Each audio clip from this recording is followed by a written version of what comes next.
They say money screams, but wealth whispers. Harrison Sterling thought he was the loudest man in New York City. He thought casting aside his boring wife, Serafina, was just another business transaction stripping a liability from his balance sheet. He signed the divorce papers with a Mont Blanc pen and a smirk, literally laughing as the ink dried. He didn't know that the woman sitting across from him wasn't just losing a husband. She was activating a clause in a dormant family trust that predated the Federal Reserve. A trust worth not billions, but trillions. And the moment he signed, he didn't just divorce his wife. He fired his own landlord.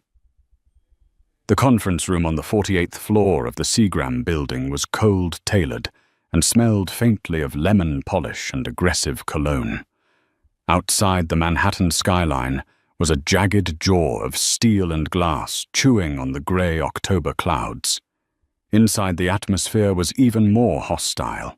Harrison Sterling checked his Patek Philippe watch for the third time in 2 minutes. He didn't have time for this. He had a lunch reservation at Le Bernardin with Jessica, his executive assistant, and the primary reason he was currently sitting across from the woman he had vowed to love forever only 7 years ago. "Can we speed this up?" Harrison tapped his fingers on the mahogany table. "I have a board meeting at 2. This needs to be done." Serafina sat perfectly still. She wore a charcoal dress that Harrison had always hated. He said it made her look like a governess. Her hands were folded in her lap, her face pale and unreadable. She looked small in the high-backed leather chair. To Harrison, she looked defeated. That was exactly how he liked his opponents. "We are just reviewing the final addendum regarding the Hamptons property, Mr. Sterling," Serafina's lawyer said. He was an older man named Arthur Penhaligon, wearing a suit that looked like it had been purchased during the Nixon administration. Harrison's own legal team, 3 sharks from Skadden Arps, looked at Penhaligon with barely concealed disdain. "Keep the Hamptons house." Harrison laughed, a sharp, barking sound. He picked up the heavy document. "It's a money pit anyway. Consider it a parting gift. I'll keep the penthouse on 57th and the portfolio, as agreed." "As agreed," Penhaligon said softly. He slid the papers across the table. Harrison didn't even read them. Why would he? He was the CEO of Sterling Dynamics. He negotiated mergers with hostile foreign governments. He had crushed competitors into dust. Serafina was a librarian he'd met at a charity gala. She was quiet, unassuming, and frankly boring. She had no fight in her. That was why he married her. She was safe. And that was why he was leaving her. She was invisible. He uncapped his pen. The nib hovered over the signature line. "You're sure about this, Harrison?" Serafina spoke for the first time. Her voice was low, devoid of tears. It wasn't a plea. It sounded almost like a warning. Harrison looked up, a cruel grin stretching his face. "Serafina, darling, I haven't been in this sure about anything since I shorted the housing market in 2008. I'm doing you a favor. You can go back to your books and your cats. I need a partner who can keep up with the world I live in." He signed his name with a flourish. Harrison J. Sterling. He pushed the papers back, leaning back in his chair, chuckling. "There. Done. Free man." One of his lawyers, a sharp-faced woman named Collins, gathered the papers quickly. "We will file these within the hour. The divorce will be finalized by close of business." "Perfect." Harrison stood up, buttoning his Tom Ford jacket. He looked down at Serafina. She hadn't moved. She was staring at his signature, a strange look in her eyes. Not sadness. It looked like pity. Don't look so tragic, Sarah, Harrison mocked. You're walking away with $5 million. That's more money than your father made in his entire life. My father, Serafina said, standing up slowly, was a man of principles, something you wouldn't understand. Principles don't buy Gulf Streams. Harrison shot back, checking his phone. Jessica had texted, "Champagne is on ice. Hurry." "Goodbye, Serafina. Have a nice life." He turned on his heel and marched out of the conference room, his lawyers trailing him like a school of remora fish. He was laughing as he hit the elevator button. He felt lighter. He felt invincible. He had shed the dead weight. Back in the conference room, the silence stretched. Arthur Penhaligon took off his wire-rimmed glasses and began to polish them with a handkerchief. "He signed the Section 8 waiver," Arthur said quietly. "He did," Serafina replied. Her posture shifted. The smallness evaporated. She stood straighter, her chin lifting. The vibe of the defeated governess vanished, replaced by a cold, aristocratic steeliness that Harrison had never seen, because he never bothered to look. "Did he read the clause regarding the originating assets?" Arthur asked. "He didn't read anything. He never does when he thinks he's the smartest person in the room." Serafina walked to the window looking out at the city. She spotted the Sterling Dynamics Tower a few blocks away. "Activate the protocol, Arthur." "Are you certain Mrs. Sterling or, I should say, Ms. Caldwell?" "I'm certain," she said. "He wanted a world where only money talks. I think it's time he heard what $1 trillion sounds like." 3 days passed. Harrison lived in a blur of celebration. He and Jessica had flown to St. Bart's for the weekend, racking up a bill that would make a small country weep. He felt untouchable. On Tuesday morning, reality began to glitch. It started small. Harrison was standing in the lobby of the Sterling Dynamics headquarters, a monolithic skyscraper in Midtown Manhattan. He stopped at the exclusive coffee bar in the lobby, the one reserved for C-suite executives. "Double espresso black," Harrison ordered, tapping his phone. The barista, a young man who usually looked at Harrison with terrified awe, frowned at the register. "I'm sorry, Mr. Sterling. The system isn't accepting your employee ID for the charge." Harrison rolled his eyes. "It's a glitch. Just put it on my tab." I can't, sir. The system says user unauthorized. It says you're listed as external guest." Harrison scoffed. "External guest, I own the building. Or my company does. Just give me the coffee." He snatched the cup and walked toward the private elevators. He swiped his security badge. The light flashed red. Access denied. He swiped again. Red. "What is going on here?" Harrison shouted. The security guard at the desk, a man named Miller, who had worked there for 10 years, stood up slowly. "Miss Sterling, sir, I'm getting an alert here. Your clearance has been revoked." "Revoked by who I am?" "The CEO." Harrison's face flushed a deep crimson. People were staring. Junior analysts were whispering behind their hands. "I don't know, sir. The order came from the building ownership group. Sterling Real Estate Holdings owns this building. Miller, I sign your checks." Harrison pulled out his phone to call his COO, but before he could dial a man, approached him. He wasn't security. He was wearing a bespoke suit, clearly Savile Row, and carried a slim leather briefcase. He looked Swiss. "Mr. Harrison Sterling?" the man asked. His accent was thick, precise, and European. "Who the hell are you?" "My name is Elias Thorne. I represent the Caldwell Sovereign Trust. I believe we have an appointment."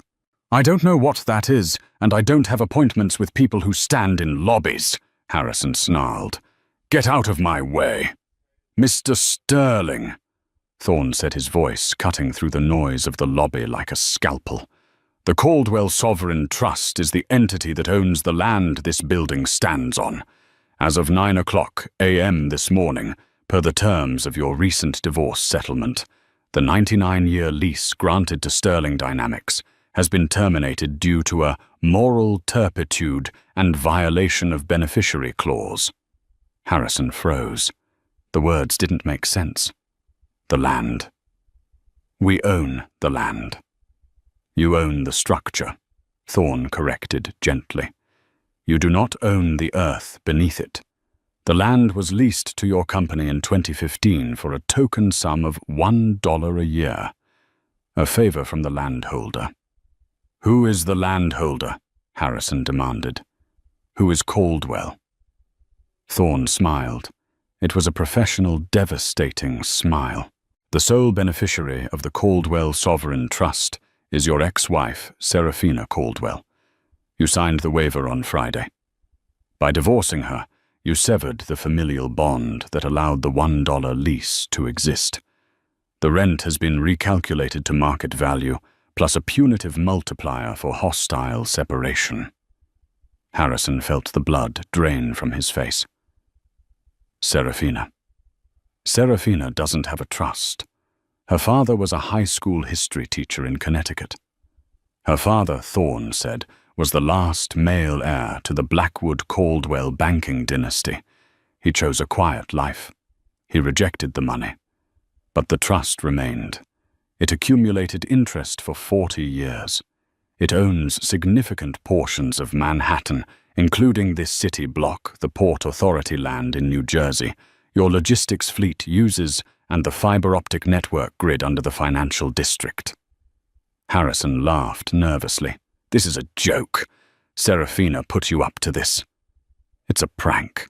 Thorne opened his briefcase and pulled out a single sheet of paper. It was a photocopy of the document Harrison had signed, laughing on Friday. Highlighted in yellow was a paragraph he hadn't read. Subsection 4. Be upon dissolution of marriage, initiated by the non-blood party. Harrison Sterling, all rights to the Caldwell land grants revert immediately to the trust. Commercial tenants, Sterling Dynamics, shall vacate within 48 hours or face immediate asset seizure. "She can't evict a Fortune 500 company," Harrison whispered. "She isn't evicting the company, Mr. Sterling," Thorne said. "She is evicting you. The board of directors of Sterling Dynamics has already been notified. They are currently in an emergency session on the 50th floor. They have a choice: pay the new rent, which is currently set at $50 million per month, or remove the CEO who caused the lease violation." Harrison's phone buzzed. It was a text from the chairman of his board. "Don't bother coming up. You're out. Security will escort you." Harrison dropped the phone. The screen shattered on the marble floor he thought he owned. "She wants to see you," Thorne said. "Who, the board?" "No." Thorne closed his briefcase. "Ms. Caldwell. She is waiting at the vault." "The vault? What vault?" "The Federal Reserve Bank of New York. Vault B. The trust is finalizing the transfer of your personal assets. You see, Mr. Sterling, you leveraged your personal stock options against the company's stability. Since the company is now technically insolvent due to the lease crisis, the bank has called in your loans." Harrison stared at the man. His world was disintegrating in real time. "My assets, all of them." "You kept the portfolio as agreed," Thorne reminded him. "But the portfolio is leveraged debt. Serafina kept the principals, as you called them. And it turns out the Caldwell principals are backed by gold bullion." Harrison grabbed Thorne by the lapels. "Take me to her." He had to fix this. He could charm her. He could bully her. He could do something. Serafina was weak. She was a librarian. This had to be a mistake. But as he was escorted out of his own building, not by his security team, but by 2 NYPD officers who were waiting outside Harrison Sterling, realized the laughing had stopped. The drama was just beginning. The ride to 33 Liberty Street, the fortress-like headquarters of the Federal Reserve Bank of New York, was executed in terrifying silence. Harrison Sterling sat in the back of a black armored SUV, sandwiched between two men who looked less like lawyers and more like private military contractors. They didn't speak. They didn't look at him. They simply stared forward, their presence a heavy reminder that Harrison was no longer the one holding the leash. When the vehicle stopped, it wasn't at the main entrance where tourists lined up for tours. It was a secure subterranean bay. Harrison was ushered out, his Italian leather shoes clicking nervously on the polished concrete. "Phone and watch Mr. Sterling," a security officer said. He stood behind a blast-proof glass partition. "This is ridiculous. I am a CEO. I need my device," Harrison snapped, though his voice lacked its usual thunder. "Phone and watch," the officer repeated, his tone flat. "And the cufflinks, they set off the scanner." Harrison stripped himself of his armor. The Patek Philippe, the iPhone 15 Pro, the Platinum, cufflinks. Without them, he felt naked. He was led through a series of checkpoints, each more rigorous than the last, until they reached the elevators that descended 80 feet below sea level into the bedrock of Manhattan. The air down here changed. It was cold recycled and carried a metallic scent, the smell of stagnant, compressed wealth. The elevator opened to reveal the legendary gold vault. Harrison had heard stories, of course. He knew that nations stored their bullion here. He expected to see bars of gold. What he didn't expect was to see Serafina standing in the center of the viewing cage, looking like the queen of the underworld. She had changed. Gone was the shapeless gray wool dress she had worn in the conference room. She was wearing a tailored white suit, sharp and architectural, that made her glow against the dim amber lighting of the vault. Her hair, usually pulled back in a severe bun, was loose, cascading over her shoulders. She didn't look like a librarian anymore. She looked like a deity. Standing next to her was the governor of the Federal Reserve Bank. The actual governor. He was nodding deferentially at something she was saying. "Harrison," Serafina said. She didn't turn around fully. She just angled her head. "You're late." "I was detained by your goons," Harrison hissed, walking up to the heavy steel bars that separated them from the stacks of gold. "Serafina, what is this?" "The lease the building you've made your point." "You want more alimony?" "Fine. We can renegotiate. 10 million. But call off the dogs." The governor excused himself, giving Harrison a look of pity before disappearing into the shadows. They were alone, save for the silent guards at the perimeter. "Look at it, Harrison." Serafina pointed through the bars. "Do you know whose gold this is? It's the Fed's. It belongs to countries. France, Germany, Italy." "Some of it," she admitted. She pointed to a massive stack of dull yellow bars in the far corner, a stack that reached the ceiling. "Compartment 104. That stack belongs to the Caldwell Sovereign Trust. My family." Harrison stared. The stack was immense. Hundreds of millions of dollars, maybe billions. "My great-grandfather, Elias Caldwell, didn't trust the markets in 1929, Serafina said softly. He converted everything. Real estate, rail bonds, steel mills. He turned it all into metal and land. He erased our name from the social registers. He taught us that true power isn't being on the cover of Forbes. True power is being the reason the people on the cover of Forbes can pay their payroll." Harrison felt a wave of nausea. "You lived in a 2-bedroom apartment in Queens when I met you. You drove a Honda. I wanted to be sure."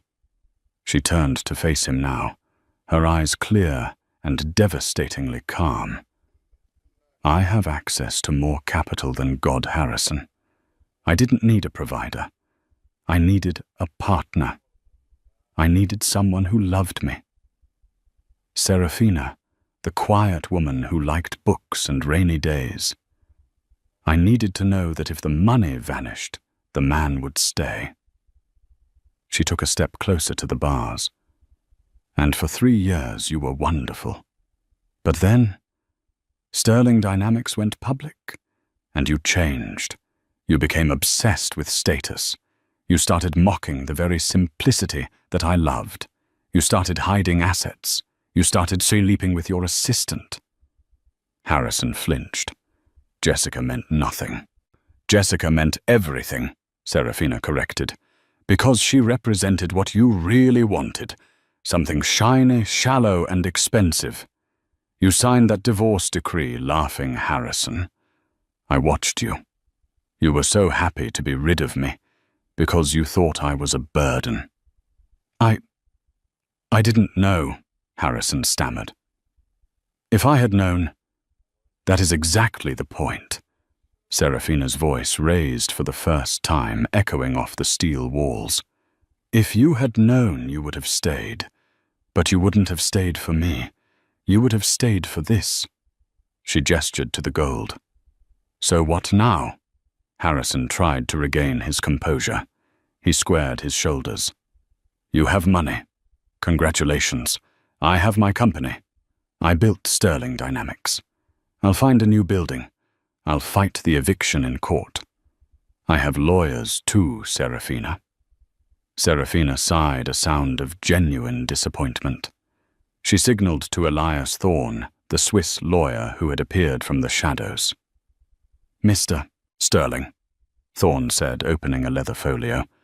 You don't seem to understand the liquidity crisis you are currently facing.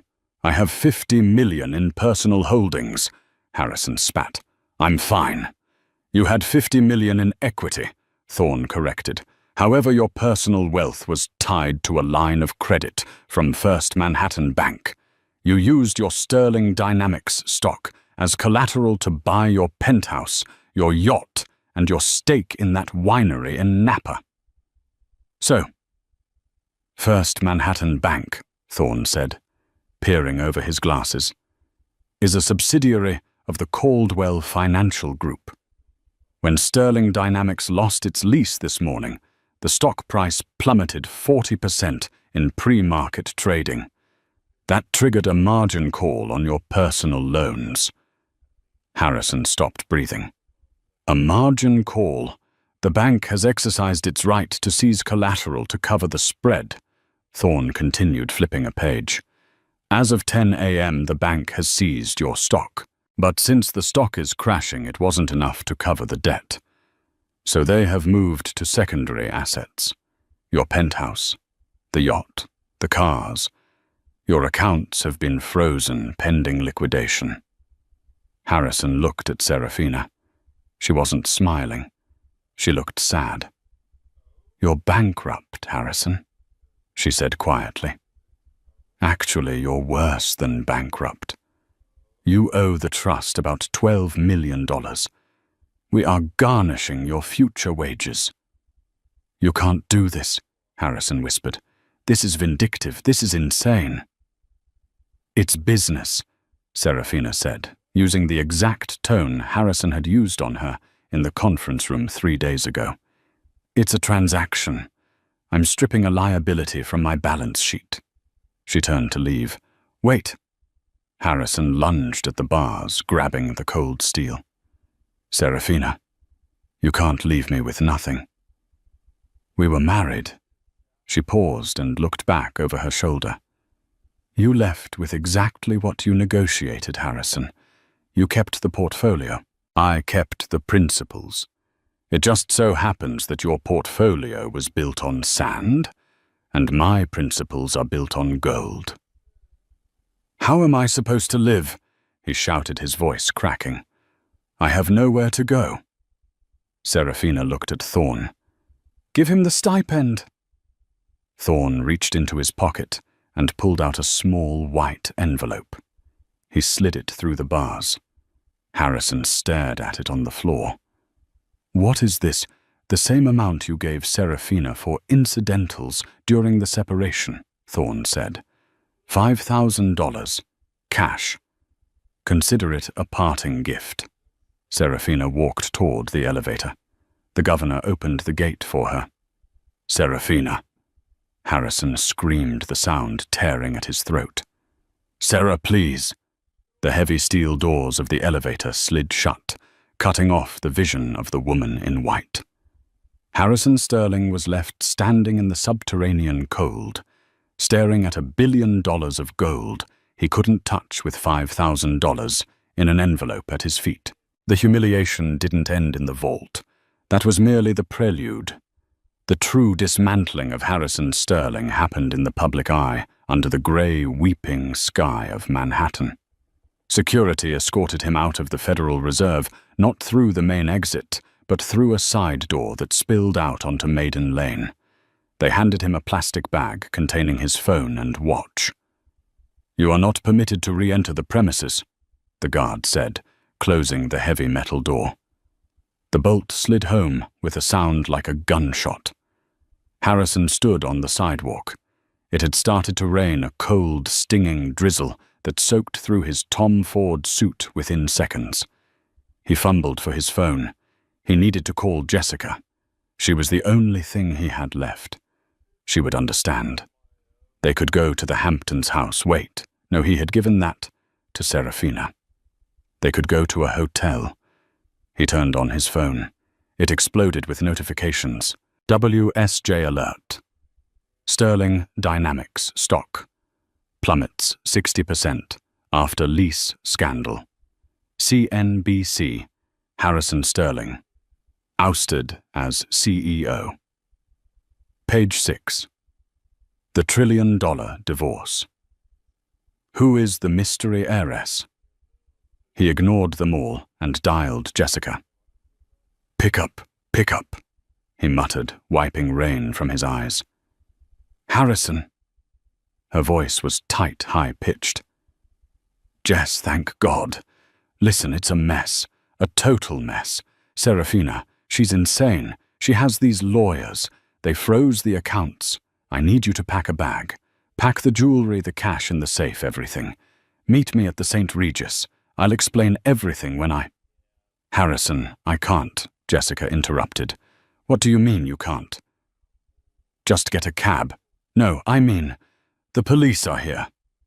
Harrison froze in the middle of the sidewalk. A pedestrian bumped into him and cursed, but he didn't notice. "The police at the penthouse. They're evicting us." "Harrison." Jessica was crying now, but it sounded like angry tears, not sympathetic ones. "They said the apartment belongs to the bank. They gave me 10 minutes to gather my personal belongings. They're watching me pack." "Put them on the phone!" Harrison roared. "That is my property. They said it's not." "And Harrison, my cards aren't working. I tried to Uber to my sister's and it declined. You said I was an authorized user on the black card. The accounts are frozen, Jess. Just wait for me downstairs. I'm coming." "No," she said. The crying stopped abruptly. "What?" "I checked the news, Harrison. They're saying you're ruined. They're saying you're liable for corporate negligence. I can't be seen with you. My modeling agency, they'll drop me if I'm tied to a fraud case." "I am not a fraud. I am Harrison Sterling. You're a broke 45-year-old man who just lost his company," Jessica said, her voice turning ice cold. "Don't call me again." The line went dead. Harrison stared at the phone. He felt a laugh bubbling up in his chest, a hysterical, jagged thing. She was gone. The moment the credit limit hit 0, the love evaporated. Serafina's words in the vault echoed in his mind. I needed to know that if the money vanished, the man would stay. He put the phone in his pocket. He had to get to the penthouse. He had to save something. There was a Patek Philippe Nautilus in the safe worth $200,000. If he could just get that, he had a lifeline. He hailed a taxi. 57th and Park, he ordered. The driver looked at him in the rearview mirror. Harrison looked like a maniac, soaked hair water dripping off his nose, eyes wild.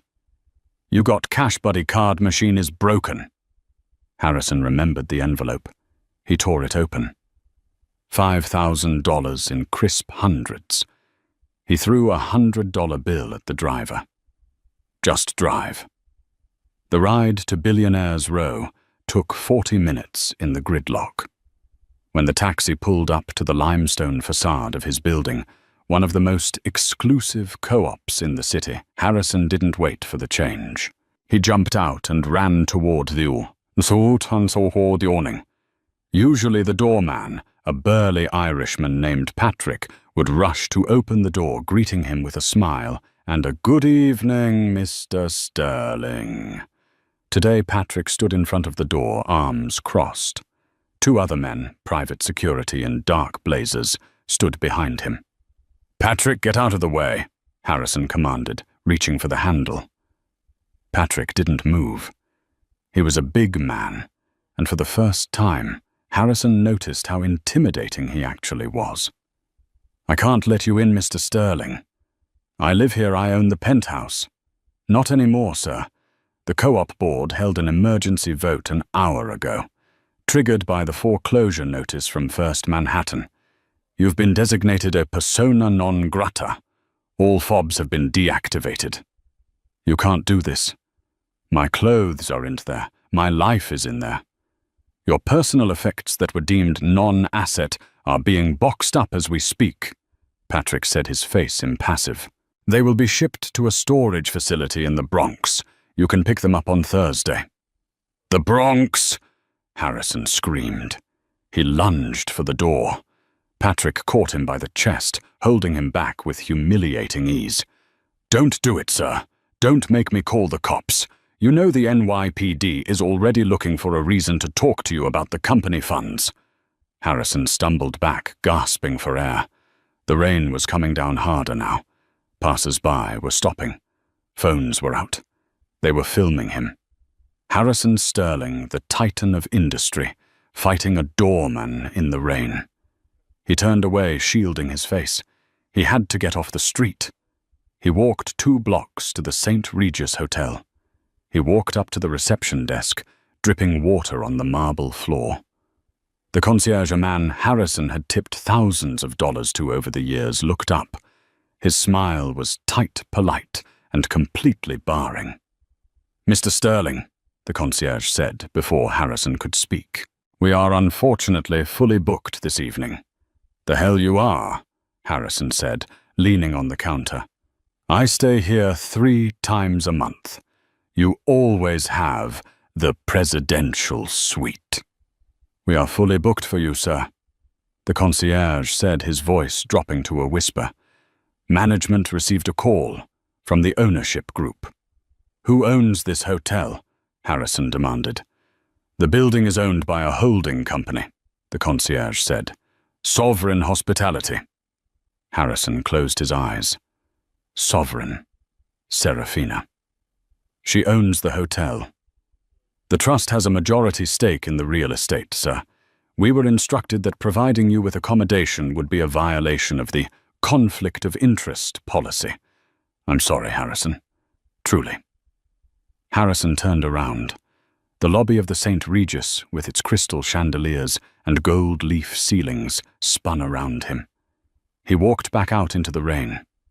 He had thousands of dollars in his pocket, but nowhere to sleep. He was blacklisted. It wasn't just the money. Serafina was systematically turning off the lights in his world. She was showing him that his entire existence, the clubs, the hotels, the status wasn't something he earned. It was a playground built by people like her, and he had just been kicked out of the sandbox. He found himself walking aimlessly down Fifth Avenue. He passed the stores he used to shop in: Gucci, Tiffany's, Bergdorf Goodman. They all seemed like fortresses now impenetrable and hostile. His phone buzzed again.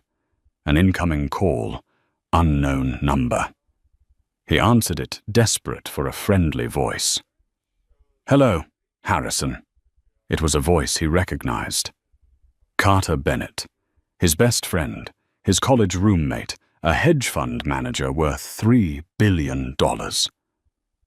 "Carter," Harrison almost sobbed. "Carter, you have to help me. It's a nightmare. Serafina is doing something. Legal jujitsu. They locked me out of the apartment. Can I crash at your place in Tribeca, just for a night until I get my lawyers to fix this?"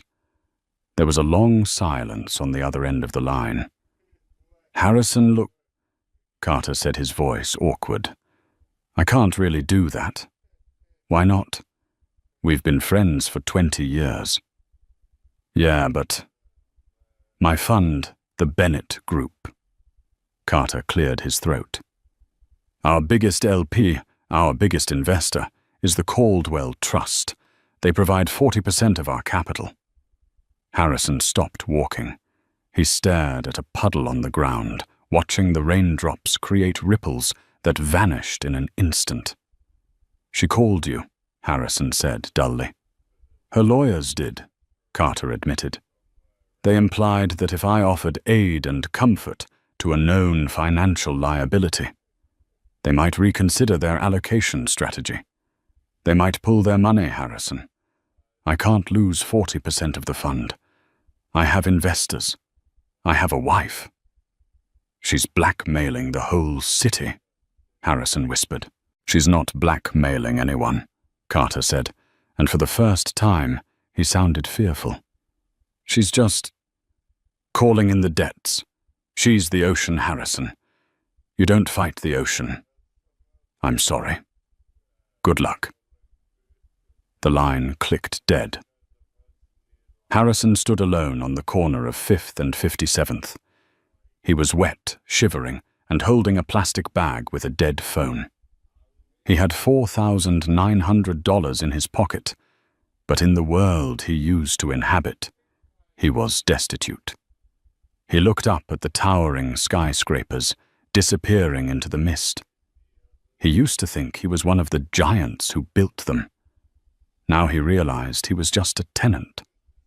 And the landlord had just changed the locks. He needed a plan. He couldn't stay in Manhattan. The city was hers. He needed to go somewhere she couldn't reach him. Somewhere off the grid. He flagged down a yellow cab. "Where to?" the driver asked. Harrison thought for a moment. He couldn't go to the airport. His passport was likely flagged or in the penthouse. He couldn't go to a luxury hotel. "Take me to New Jersey," Harrison said. "Just find me a Motel 6 and keep driving until I tell you to stop."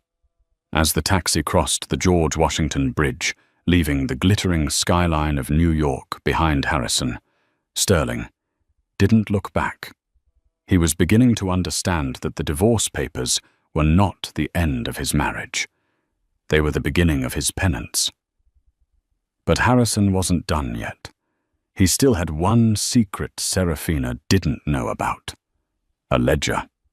A digital key to a crypto wallet he had set up years ago, hidden under a floorboard in a hunting cabin in the Catskills. It wasn't billions, but it was enough to disappear. He just had to get there before she remembered the cabin existed. Harrison Sterling had spent nights in the presidential suite of the Four Seasons in Tokyo and on the deck of yachts in the Mediterranean. He had never spent a night in the Motel 6 off Exit 14 on the New Jersey Turnpike. The room smelled of stale tobacco and industrial cleaner. The sheets were thin, scratchy polyester. Harrison lay awake, staring at the popcorn ceiling, listening to the roar of trucks on the highway. He was wearing a tracksuit he had purchased at a 24-hour Walmart, having discarded his ruined Tom Ford suit in a dumpster behind a Denny's. He felt like a ghost. In 24 hours, he had gone from a master of the universe to a man who had to count the change in his pocket to buy a bottle of water. but he wasn't dead yet. As dawn broke bleeding, a sickly grey light through the curtains, Harrison formulated his move. He had $3,800 left. It was enough to get him to the Foxhole. The Foxhole was a hunting cabin deep in the Catskill Mountains, 2 hours north of the city. Harrison had bought it 5 years ago, through a labyrinth of shell companies, starting in the Cayman Islands and ending with a generic LLC called Blue Heron Properties. It didn't appear on any tax return. It wasn't in his name. It was his doomsday bunker. And buried beneath the floorboards of the master closet inside a fireproof safe was a Ledger Nano S hardware wallet. It contained the private keys to $20 million in Bitcoin and Ethereum. "She doesn't know," Harrison whispered to himself, swinging his legs out of bed. "She knows the banks. She knows the real estate. She doesn't know the blockchain." He took a cab to a shady used car lot in Newark. For $2,500 cash, he bought a beat-up 2012 Ford Focus with a cracked windshield and a check engine light that glowed like a demonic eye. He didn't care. It had wheels. The drive north was a white-knuckle blur. Harrison kept checking the rearview mirror, convinced he was being followed. Every black SUV made his heart hammer against his ribs. But the road remained clear. The further he got from the city, the more the trees closed in their autumn leaves, looking like fire against the grey sky. By the time he turned onto the gravel access road leading to the cabin, it was late afternoon. The woods were silent, save for the caw of a crow. The cabin looked exactly as he had left it 6 months ago. A rustic A-frame made of dark cedar nestled in a clearing of pines. It looked abandoned. It looked safe. Harrison parked the car behind a shed to hide it from the main road. He walked up the porch steps, the wood creaking loudly in the stillness. He reached above the doorframe for the spare key he had hidden inside a hollowed-out knot in the wood. His fingers brushed against something. Not metal. Paper. He froze. He pulled his hand back. There was no key. There was a folded piece of heavy, cream-colored cardstock wedged into the hiding spot. Harrison's breath hitched. He unfolded the paper. It was blank. "Paranoia," he muttered. "Just paranoia." The wind blew it there. He didn't need the key. He grabbed a heavy stone from the garden and smashed the glass pane of the back door. He reached in, unlocked the latch, and stumbled into the kitchen. The air inside was freezing colder than the outside. Dust motes danced in the shafts of light, cutting through the gloom. Harrison didn't waste time. He ran to the bedroom, threw open the closet door, and fell to his knees. He clawed at the edge of the floor rug, throwing it aside. There underneath was the loose floorboard. He pried it up with his fingernails, ignoring the splinter that drove itself into his thumb. The hole was dark. He used his cheap burner phone as a flashlight. The safe was there. A small black Sentry safe. Harrison let out a sob of relief. Yes. Yes. He dialed in the combination 042188, his own birthday. The lock clicked. The door swung open. Harrison reached inside. His hand closed around the cold, brushed metal of the USB drive. He pulled it out and kissed it. $20 million. It was enough to start over. He could fly to a non-extradition country. He could buy a new identity. He could live like a king in Thailand or Brazil. He stood up, clutching the drive. He felt the rush of adrenaline returning. He was Harrison Sterling. He had outsmarted the trust. He had beaten Serafina. He walked into the living room to find the satellite laptop he kept hidden in the pantry. He needed to verify the funds and transfer them to a Mixer wallet immediately. He set the laptop on the dusty dining table and powered it up. The screen flickered to life. He plugged in the USB drive. He navigated to the wallet interface. His hands were shaking so hard he could barely type the PIN. PIN accepted. Loading wallet balance. Harrison held his breath. Balance 0.00000000 BTC. Harrison stared. He blinked. He hit refresh. Balance 0.00000000 Bitcoin. No, he whispered. No, that's impossible. It's cold storage. It's offline. He clicked on the Transaction History tab. There was one transaction. It was dated yesterday. Sent 450.00 Bitcoin. Recipient. Wallet address. Memo. Contribution to the Serafina Caldwell Arts Foundation. Harrison screamed. He swept the laptop off the table, sending it crashing against the wall. How? He roared at the empty room. How did she know? The silence of the cabin was his only answer. And then the landline phone on the kitchen wall, a rotary phone that Harrison kept purely for aesthetic reasons, a phone that shouldn't even have service, began to ring. The ringing was loud, shrill, and impossible. The line had been dead for 2 years. Harrison had cancelled the service himself to ensure total isolation. Ring. Harrison backed away from it, as if it were a bomb. He bumped into the kitchen counter. Ring. He couldn't ignore it. It was calling to him a siren song from the hell his life had become. Slowly, with a trembling hand, he picked up the receiver and held it to his ear. He didn't speak. "Hello, Harrison," a voice said. It wasn't Serafina. It was a male voice, calm, slightly bored with the distinct nasal quality of a tech support agent. "Who is this?" Harrison croaked. "This is Kevin, from IT."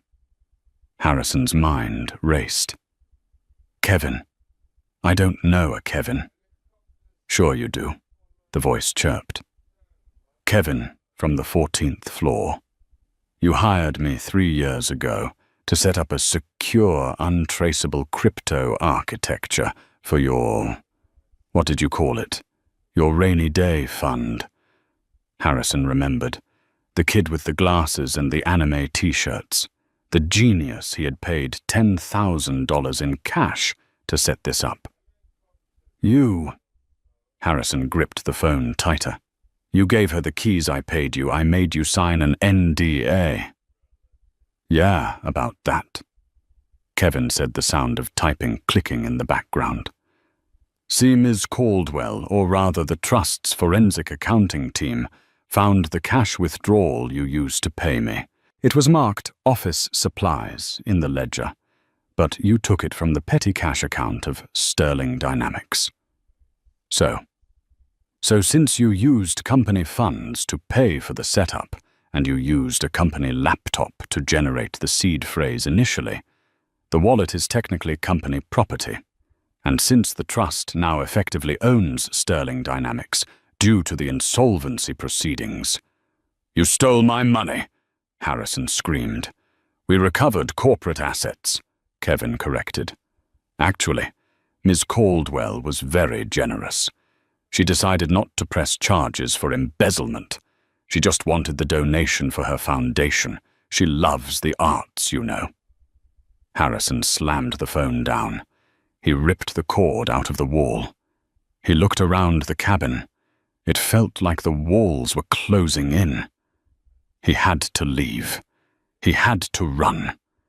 If they knew about the cabin, the police weren't far behind. He grabbed his car keys and bolted for the back door. He burst out onto the porch and stopped dead. The gravel driveway was no longer empty. Blocking his beat-up Ford Focus was a sleek, matte black Range Rover. Leaning against the hood, cleaning a pair of wire-rimmed spectacles with a silk handkerchief, was Arthur Penhaligon.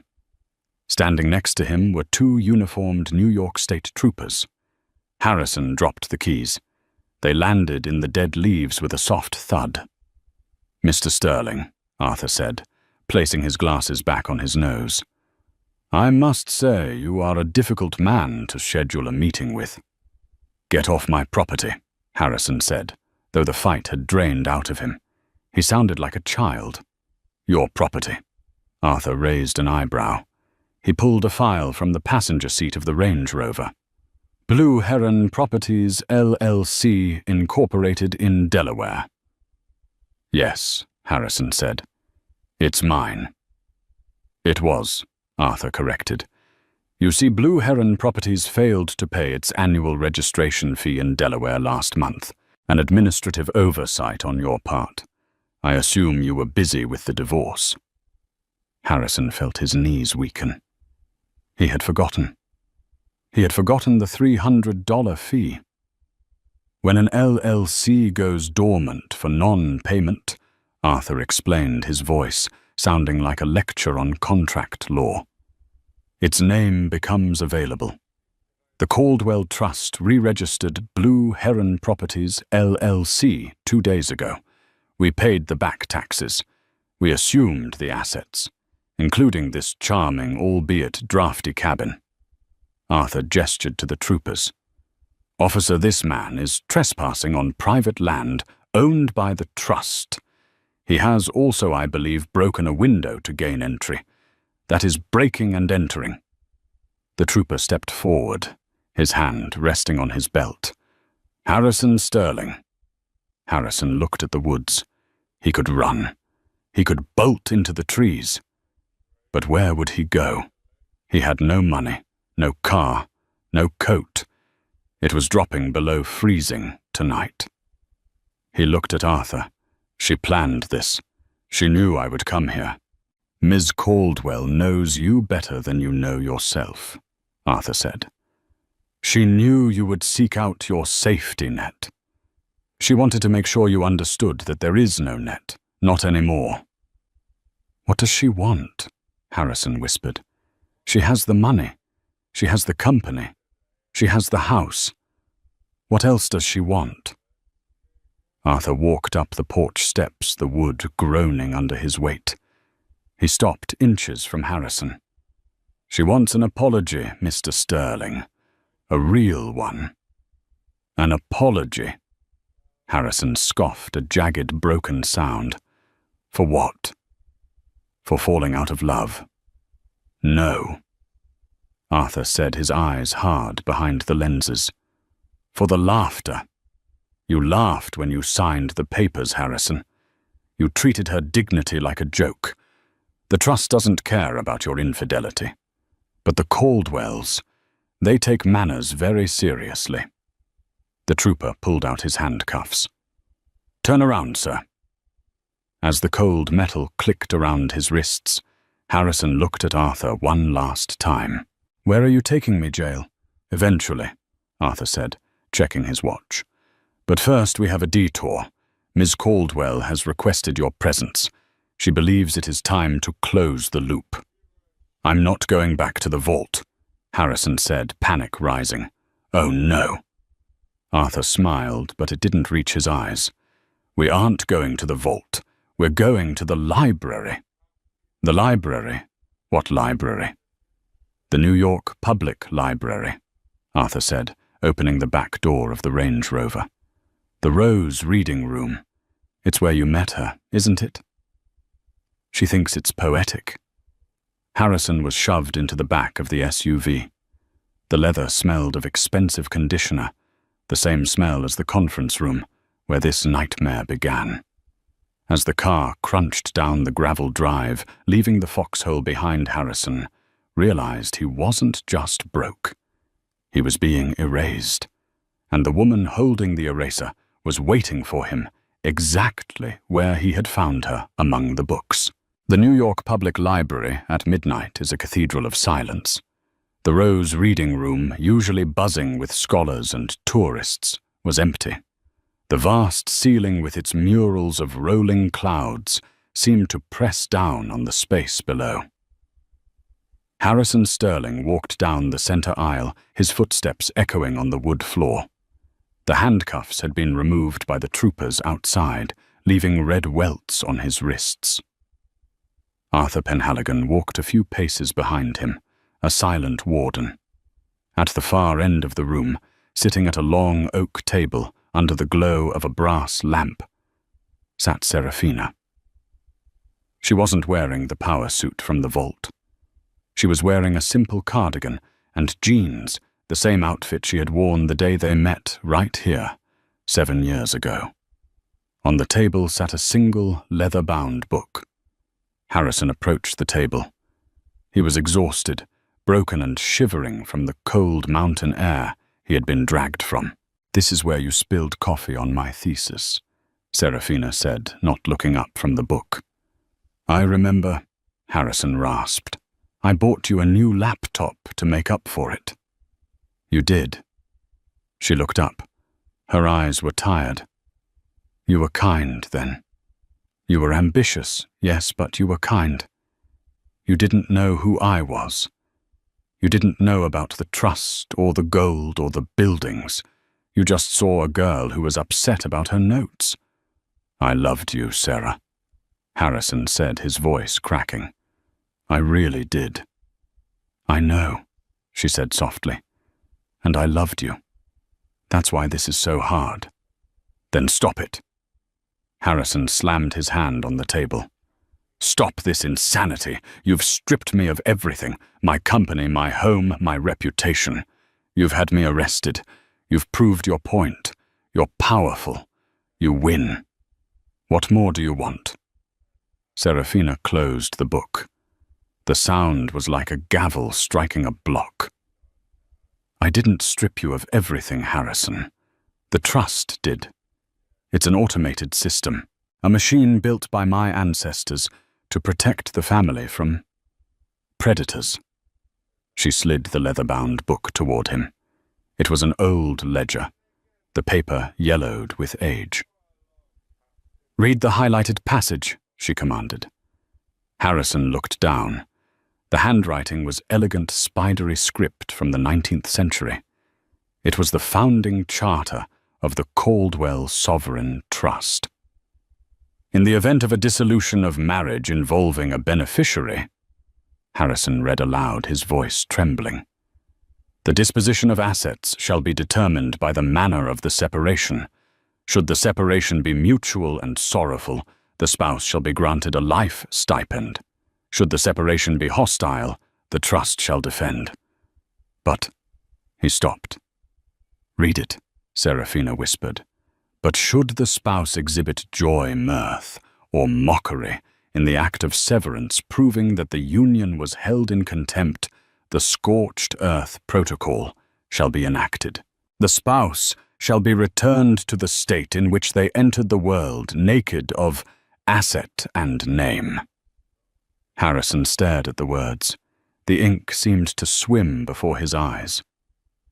"Joy, mirth, or mockery," Seraphina repeated. "You laughed, Harrison. You laughed when you signed the papers.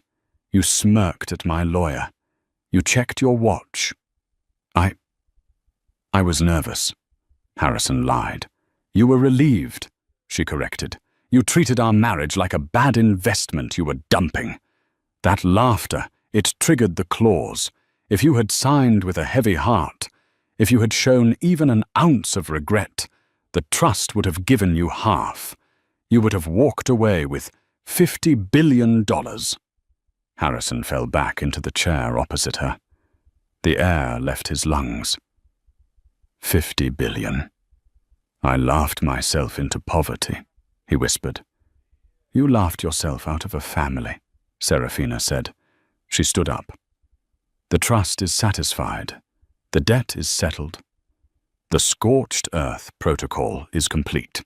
She placed a small object on the table. It was a train ticket. One way to Ohio, she said. I found your birth records. You grew up in Dayton. You have a cousin there. I can't go back there, Harrison said, tears streaming down his face. I'm Harrison Sterling. I belong in New York. Harrison Sterling doesn't exist anymore, she said, walking away from the table. The name Sterling was a brand you created. The trust owns the trademark now. Just Harrison again. She stopped at the exit of the Reading room and looked back. For a second the steeliness vanished, and he saw the woman he had married. I would have given it all up for you, you know, she said, her voice echoing in the vast, empty hall. If you had just asked me to stay instead of laughing at me to leave, I would have burned the trust to the ground to keep you. She turned and walked out into the darkness of the hallway. Arthur Penhaligon followed her, leaving Harrison alone in the pool of light. Harrison looked at the train ticket. Then he looked at the empty chair where his wife had sat. He started to laugh. It was a quiet, broken sound that bounced off the painted clouds on the ceiling. He laughed because there was nothing else left to do. The wealth had whispered, and he hadn't listened. Now, the silence was screaming. Harrison Sterling spent the rest of his life in Ohio, managing a mid-sized logistics center. He never remarried. He never bought another stock. And every time he saw the Manhattan skyline on television, he turned it off. It's a brutal reminder that in the high-stakes game of love and money, the most expensive thing you can do is underestimate the quiet person in the room. Harrison thought he was the main character, but he was just a line item in a ledger written 100 years ago. So here is the question for you. Do you think Serafina went too far? Was the scorched earth protocol justice for his arrogance, or was it cruel revenge? I want to know what you would have done if you held the keys to the trust. Let me know in the comments below. And if you enjoyed this story of billion-dollar karma, make sure to hit that like button and subscribe. I release new stories of the rich, the powerful, and the secrets they hide every week. Thanks for watching.